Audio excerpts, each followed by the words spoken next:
Telugu news ఛానల్కి స్వాగతం. Operation Sindoor భారతదేశంలో ఉన్న రమారమి 140 కోట్ల మంది ప్రజల్లో గత వారం దినాలుగా నానుతున్న ఓ అద్భుతమైన సైనిక విన్యాసమే ఆపరేషన్ సింధూర్.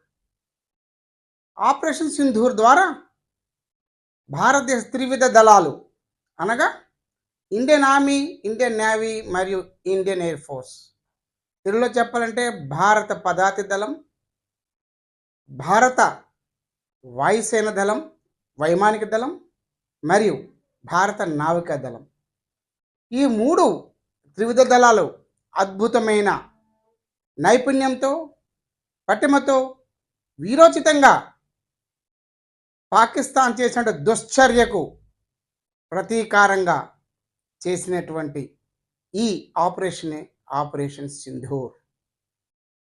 ఈ ఆపరేషన్ సింధూర్ ద్వారా భారతదేశం తన రాజకీయ చతురత మరియు సైనిక విన్యాసాలు ప్రదర్శించే ఒక అద్భుతమైన అవకాశం దొరికింది. దానికి తోడు మన దేశానికి పరోక్షంగా కుట్ర పన్నుతున్న కొన్ని దేశాల వైనం కూడా బయటపడినటువంటి ఓ ఘటనే ఆపరేషన్ సింధూర్. ఈ ఆపరేషన్ సింధూర్కు సంఘీభావంగా ఈరోజు శ్రీకాకుళం జిల్లా టెక్కల్ నియోజకవర్గం కోటబొమ్మాలిలో శ్రీ శ్రీ శ్రీ కొత్తమ్మ తల్లి ఆలయం నుంచి తిరంగ ర్యాలీ మంత్రి అచ్చెన్నాయుడు ఆధ్వర్యంలో ఘనంగా నిర్వహించారు. ఈ కార్యక్రమంలో వేలాది భారతీయ జెండాలు రెపరెపలాడాయి. భారతీయులకు దేశం పట్ల ఉన్న అచంచలమైన విశ్వాసం ఎగురుతూ కనిపించింది. ఒక అద్భుతమైన ఘటనగా ఇది మనం పేర్కొనవచ్చు.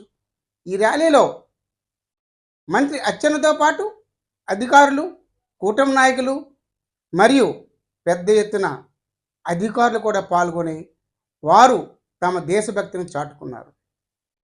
ఈ కార్యక్రమంలో పెద్ద ఎత్తున మాజీ సైనికులు పాల్గొనడం ఓ మహత్తరమైన ఘట్టంగా చెప్పవచ్చు. ఈ వీడియోను వీక్షించి మనం మన భారతదేశ ఘనతను ప్రపంచానికి చాటే ఒక ప్రక్రియగా మనం భావించి వీలైనంత మందికి షేర్ చేయండి. మరియు అందరం ముక్తకంఠంతో భారతదేశపు ఈ ఘన విజయాన్ని జై జవాన్, జై కిసాన్తో పాటు జై భారత్, జై ఆపరేషన్ సింధూర్.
वंदे भारत माता की, भारत माता की, भारत माता की, भारत माता की, भारत माता की, भारत माता की, वंदे वंदे वंदे वंदे वंदे।